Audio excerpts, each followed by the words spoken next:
Bienvenue sur la chaîne éducative. Nous allons présenter une séquence d'apprentissage portant sur les oscillations électriques forcées en régime sinusoïdal, adressée aux élèves du baccalauréat toutes sections scientifiques comprises, faisant partie du thème 2, évolution du système. Cette séquence va être présentée sur 2 séances par le vôtre Bouali Mohamed Ali, professeur d'enseignement de sciences physiques, sous l'assistance pédagogique de M. Rachid Dridi, inspecteur de sciences physiques. Alors, nous allons passer pour la première séquence, à savoir la séance 1.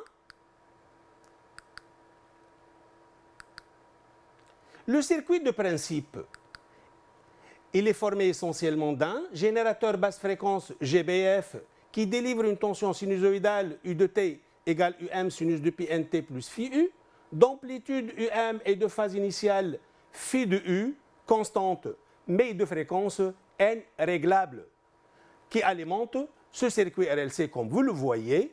Le circuit RLC série est constitué d'un conducteur ohmique de résistance R, d'un condensateur de capacité C et d'une bobine d'inductance L et de résistance petit r. L'objectif, c'est d'étudier l'évolution au cours du temps de l'intensité instantanée I de T du courant électrique qui circule dans ce circuit. Alors, le circuit qui fera l'objet de notre étude est constitué de 3 dipôles, à savoir un résistor de résistance R égale 100 ohms, 10 x 10, un condensateur de capacité C égale 1 microfarad, une bobine d'inductance L égale 1000 millihenry, à savoir 1 henry. Ces 3 dipôles branchés en série vont être alimentés par un GBF délivrant une tension alternative sinusoïdale d'amplitude constante et de fréquence réglable, chose qu'on peut vérifier en visualisant la tension de ce générateur à celle à un oscilloscope numérique qui permet de visualiser la tension sinusoïdale U de T plutôt. Si on fait varier la fréquence, on remarque sur l'écran de l'oscilloscope l'influence de cet effet, à savoir la période est en train de changer, donc la fréquence est aussi. Si la fréquence diminue, la période augmente sur l'écran de l'oscilloscope, ça veut dire que la fréquence augmente de celle du générateur. On rappelle que lorsqu'on voyait la réponse d'un circuit RC à un échelon de tension alimenté par un générateur E, on voyait que I diminue en exponentielle, alors que la phase d'apprentissage concernant le circuit RL soumis à un échelon de tension, faisant objet de ce circuit-là, on a montré que I de T augmente en exponentielle, tandis que pour l'étude des oscillations électriques libres, amorties, le condensateur étant initialement chargé dans ce cas, et qui faisait l'objet de ce circuit, on a remarqué que I de T oscillait avec une amplitude qui décroît au cours du temps. La question qu'on va poser pour notre étude aujourd'hui, comment évoluera I de T pour le circuit de principe, à savoir le circuit RLC alimenté par le GBF. On va aborder notre étude expérimentale en évoquant le principe. On va visualiser UR de T aux bornes du résistor et on va déduire l'évolution de I de T qui est égale à UR de T. Sur R, l'étude de UR va donner l'étude de I de T. Concernant les connexions à l'oscilloscope, visant à visualiser simultanément les tensions U de T et UR de T à l'aide d'un oscilloscope bicourbe pour des valeurs de R égale 100 ohms, C égale 1 microfarad et L aux alentours de 1 henry, notre oscilloscope va être branché au circuit de la façon suivante. On doit brancher un point commun entre le résistor et le générateur un fil lié à l'une des voies de l'oscilloscope. Donc, sur cette voie, nous allons observer la tension UR de T. Un deuxième fil va être lié à la deuxième voie de l'oscilloscope qui va nous visualiser la tension aux bornes du GBF. La fréquence propre de cet oscillateur étant N0 égale 1 sur 2 pi racine de LC, c'est aux alentours de 160 Hz. Côté branchement, nous avons un nœud commun entre le résistor et le générateur qui va être lié à la masse de l'oscilloscope. La tension aux bornes du générateur va être visualisée sur la voie canal 1, alors que la tension aux bornes du résistor va être observée sur la voie canal 2. Ici, canal 2, ça veut dire, on va essayer de voir toutes les deux. Canal 2, c'est la tension en jaune, canal 1, c'est la tension en bleu sur l'écran de l'oscilloscope. Déduisons l'expression mathématique traduisant l'évolution de la tension UR de T.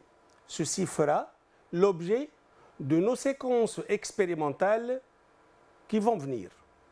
La forme mathématique de la tension aux bornes du canal 2, à savoir la tension aux bornes du résistor, la tension visualisée sur le canal 2, montre que la forme mathématique, c'est que c'est une tension alternative sinusoïdale, chose qu'on peut voir si on élimine l'autre tension de l'écran, la tension de U de T, voilà, on a une tension alternative sinusoïdale dont on peut déterminer l'amplitude grâce à cette fonction de mesure sur l'écran de l'oscilloscope, et on peut faire modifier la fréquence du générateur pour voir l'influence de cette opération sur les caractéristiques de la tension sinusoïdale.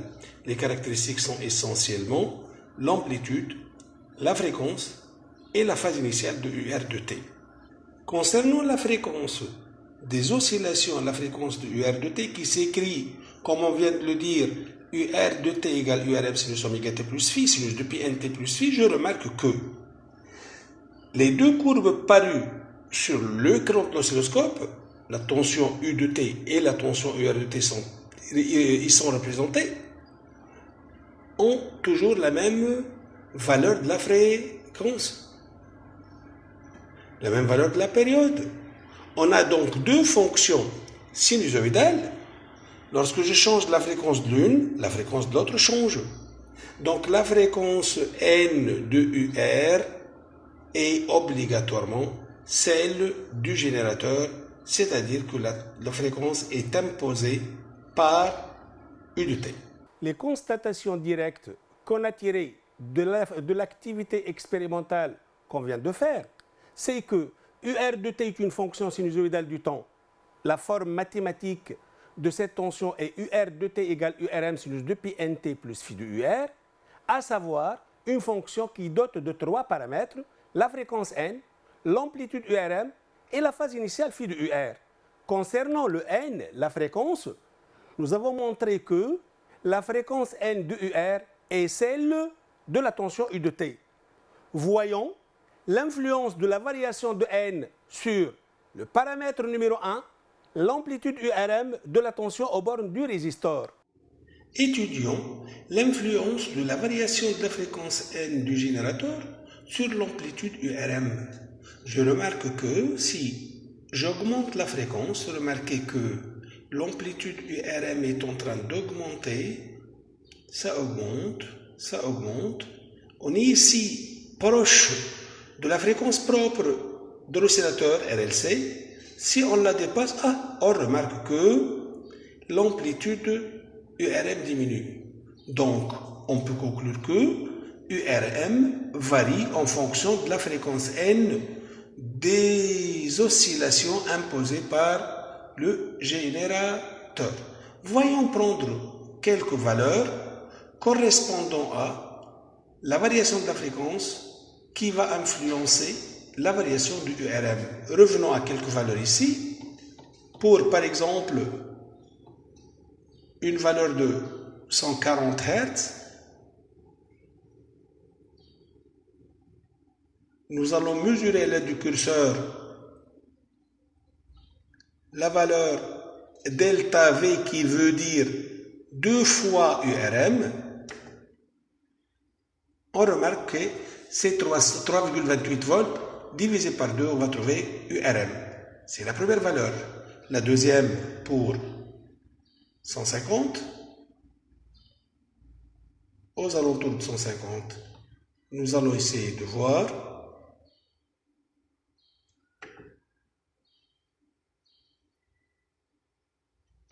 Le delta V ici, c'est 4,68. Ça veut dire 2 fois URM. On va poursuivre ensuite. Pour 160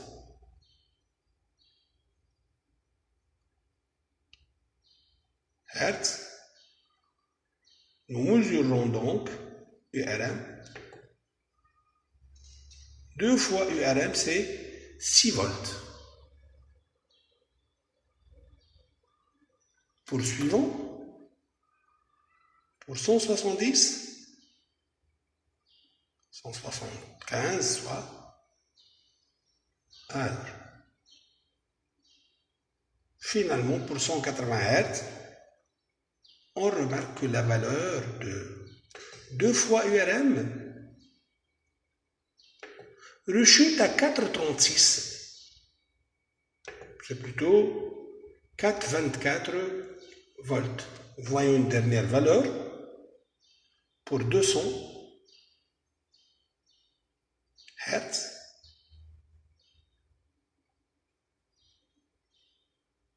La mesure de 2 fois URM, de delta V, donne 2,52 Hz, ce qui nous permettra de tracer la courbe URM en fonction de N. On peut constater qu'en plus de la forme mathématique de UR qui est sinusoïdale, si la fréquence N varie, alors URM varie. On peut donc dresser le tableau de mesure vis-à-vis aux valeurs qu'on vient de voir lors de la séquence expérimentale, ce qui permettra de tracer la courbe URM en fonction de N qui traduit l'évolution de l'amplitude URM en fonction de N. On obtient alors la courbe URM en fonction de N et on remarque que la valeur la plus grande du URM, à savoir 3 volts, est prise pour N égale 160 Hz. Rappelons que 160 Hz représente la fréquence propre N0 de l'oscillateur RLC. En absence d'oscilloscope, on peut mesurer pour différentes valeurs de la fréquence N la tension efficace UR à l'aide d'un voltmètre branché en parallèle aux bornes du résistor et on en déduit URM égale racine de 2 fois UR efficace pour chaque valeur de la fréquence. En absence d'oscilloscope, on peut se contenter de travailler avec un voltmètre branché en parallèle au résistor, réglé sur la tension alternative qui permettra de voir l'évolution de UR efficace en fonction de la fréquence N. Nous allons prendre quelques valeurs. Pour 140 Hz, on peut lire 1,06 volts comme UR efficace.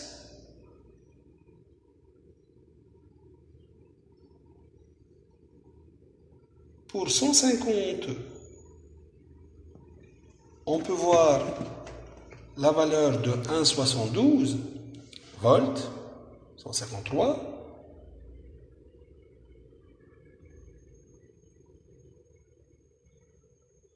Aux alentours de N0,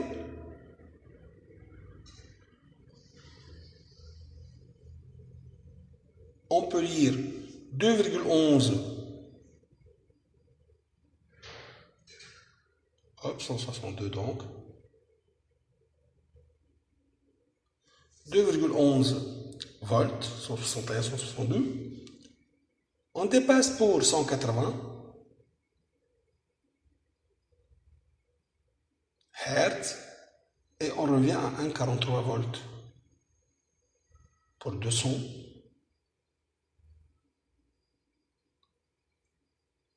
on lira 0,81 volts. Récapitulons alors. Nous avons montré que UR de t est une fonction sinusoïdale du temps UR égale URM sinus de pi nt plus phi UR. La fréquence n de UR est celle de la tension excitatrice U de t. Si la fréquence n varie, alors URM varie. Et URM prend sa valeur la plus grande pour n égale à n0. Qu'en est-il alors sur l'influence de la fréquence n sur la valeur de la phase initiale phi de UR? Voyons l'influence de la variation de la fréquence n sur le déphasage entre les deux tensions U de t et UR de t, ce qui va être expliqué par une influence sur phi de UR, puisque phi de U est une constante. Lorsqu'on fait varier la fréquence, je remarque que le décalage horaire entre les deux tensions, celle qui est en jaune, qui est UR de t, et celle qui est en bleu, qui est U de t, est en train de varier. On fait varier, voilà. Regardez comment le décalage horaire delta t varie. Ce qui va dire que oméga fois delta t, le delta phi entre les deux tensions, va aussi varier. Et on va essayer de prendre quelques valeurs, ou plutôt quelques cas. Je remarque que pour les fréquences inférieures à N0, la courbe qui est en jaune est en avance de phase par rapport à la courbe qui est en bleu. Donc UR de t est en avance de phase par rapport à U. Lorsque je passe à un cas là où les deux tensions sont en phase, remarquez bien que on est ici, au cas où n est à peu près égal à n0. Si je la dépasse, je remarque que la courbe en bleu devient en avance de phase par rapport à la courbe jaune pour les valeurs de la fréquence supérieures à n0. Donc on va distinguer trois cas. N supérieur à n0, U en avance de phase par rapport à UR. N égale à n0, U est en phase avec UR. N inférieur à n0, U en retard de phase par rapport à UR. Il ne faut pas manquer de remarquer que je vais ici unifier les échelles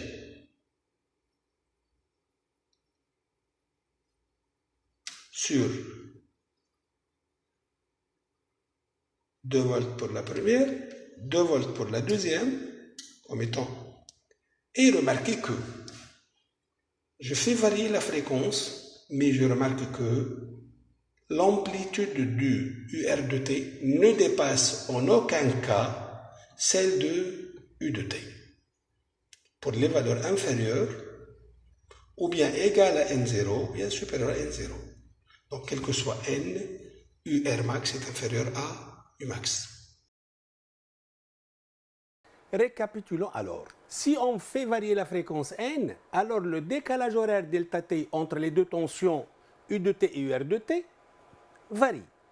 Le déphasage étant delta phi égale phi de U moins phi de UR, c'est plus ou moins oméga fois delta t, et il varie aussi. Et puisque phi de U est une constante, alors phi de UR dépend de la fréquence n. On a distingué trois cas d'oscillation. Pour les fréquences n inférieures à n0, on a remarqué que phi de U inférieur à phi de UR, il ne faut pas manquer de remarquer que la courbe en rouge, pour les cas qu'on vient de voir et qu'on verra ensuite, c'est celle de U de t puisqu'elle possède de l'amplitude la plus grande, à savoir qu'on a pris ici la même échelle. Donc, dans le premier cas, pour n inférieur à n0, UR est en avance de phase par rapport à U. Pour n égale à n0, UR et U sont en phase. Et pour n supérieur à n0, phi U, la phase phi U dépasse phi de UR. On note que pour toute valeur de n, on a URM inférieur à UM. Pour accéder à faire l'étude de l'objectif dont on vient de parler, I de t, on peut tirer les déductions suivantes. On a I de t est égal à UR sur R. UR est une fonction sinusoïdale, UR égale URM sinus de pi nt plus phi du UR. Si on la divise par R, on a ici devant nous une fonction sinusoïdale qui s'écrit sous la forme IM sinus de pi nt plus phi I. Donc I prend une forme mathématique sinusoïdale avec une amplitude IM égale URM sur R, avec une fréquence N, celle de UR, et puisque R est une constante positive, on peut constater que phi de I est égal à phi de UR. Ainsi, la fréquence de I de t est celle de la tension U de t. L'énergie transférée du générateur, le GBF, qu'on appellera excitateur, à l'oscillateur, le circuit RLC, qu'on appellera résonateur, sert, lorsque le régime oscillatoire est établi, à compenser les pertes par effet Joule. En contrepartie, l'excitateur impose la fréquence des oscillations au résonateur. C'est pour cela que les oscillations sont dites forcées. On a constaté aussi que si la fréquence N varie, URM varie et par suite IM varie, on peut donc tracer, outre la courbe URM en fonction de N, la courbe IM en fonction de N, en s'aidant du tableau de mesure dans lequel IM sera remplacé par URM sur R en milliampères et qui est en relation étroite avec le tableau de mesure dont on vient de voir à propos de UR de t. Il faut noter que, en absence de l'oscilloscope, on peut mesurer pour chaque valeur de N, à l'aide d'un ampèremètre inséré en série dans le circuit, l'intensité efficace du courant, I de t, qui vaut IM sur racine de 2, ce qui nous permettra de grouper les valeurs IM et tracer la même courbe. De même, en absence d'oscilloscope, on peut utiliser un ampèremètre inséré en série dans le circuit qui permettra de mesurer I efficace pour chaque valeur de la fréquence N du GBF. Ici, par exemple, on remarque que, en augmentant la valeur de la fréquence à partir de 140 comme on vient de le voir, l'intensité efficace est en train d'augmenter. Ça augmente et pour la valeur aux alentours de N0, elle atteint son maximum, l'intensité efficace, puis elle revient à rechuter à nouveau, jusqu'à ce qu'elle devienne très faible pour les grandes fréquences, loin de N0. Cette étude expérimentale a donc permis de tracer la courbe IM en fonction de N. On ne manque pas de remarquer aussi que IM est maximal et vaut 30 mA pour la valeur de la fréquence propre N0 qui vaut 160 Hz. Donc, IM atteint sa plus grande valeur pour N0. Ce phénomène est appelé phénomène de résonance d'intensité. On a remarqué aussi que phi du I, puisqu'elle est égale à phi du UR, dépend de N. Et on distingue 3 cas aussi d'oscillation. Pour N inférieur à N0, U est en retard de phase par rapport à I. Pour N égale à N0, les deux fonctions mathématiques U de t et I de t sont en phase. Et pour N supérieur à N0, phi de U dépasse phi de I. Tirons alors qu'à la résonance d'intensité, on a N égale à N0 et U de t et I de t sont en phase. Passons à un exercice d'application portant sur le contenu qu'on vient de voir. Exercice d'application. Un générateur basse fréquence GBF délivre à ses bornes une tension U de t alternative sinusoïdale de valeur efficace U égale 12 sur racine de 2 volts et de fréquence N réglable. Ce générateur alimente un circuit série comportant un résistor de résistance grand R, une bobine d'inductance L égale à 1 Henry et de résistance petit r et un condensateur de capacité C, voir la figure ci-contre, figure 1.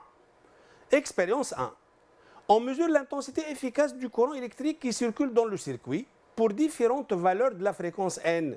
L'évolution de I en fonction de N est représentée par la courbe de la figure 2. Vous voyez la courbe I en fonction de N. Première question. À la résonance d'intensité, déterminer graphiquement la valeur de la fréquence N0. À la résonance d'intensité I est maximale, donc la fréquence qui lui correspond est N0 égale 160 Hz. Déduire aussi graphiquement la valeur de l'intensité efficace I0 du courant électrique. La valeur la plus grande, on vient de le voir sur la courbe, c'est I0 égale 70,7 mA. Petit b, déduire la valeur de la capacité C. N0 qui vaut 160 Hz, c'est le 1 sur 2pi racine de LC. Il en résulte que C égale 1 sur 4 pi carré N0 carré L, c'est 1 microfarad. Deuxièmement, on règle la fréquence à la valeur N0 et on branche en parallèle aux bornes du résisteur un voltmètre. La valeur efficace de la tension donnée par ce voltmètre est UR égale 10 sur racine de 2 volts. Déterminer la valeur de la résistance R.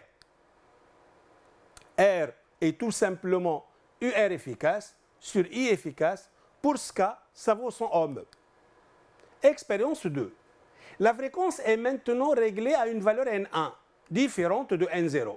Cette valeur N1 est égale à l'une des valeurs 144 Hz et 176 Hz signalées sur la figure 2.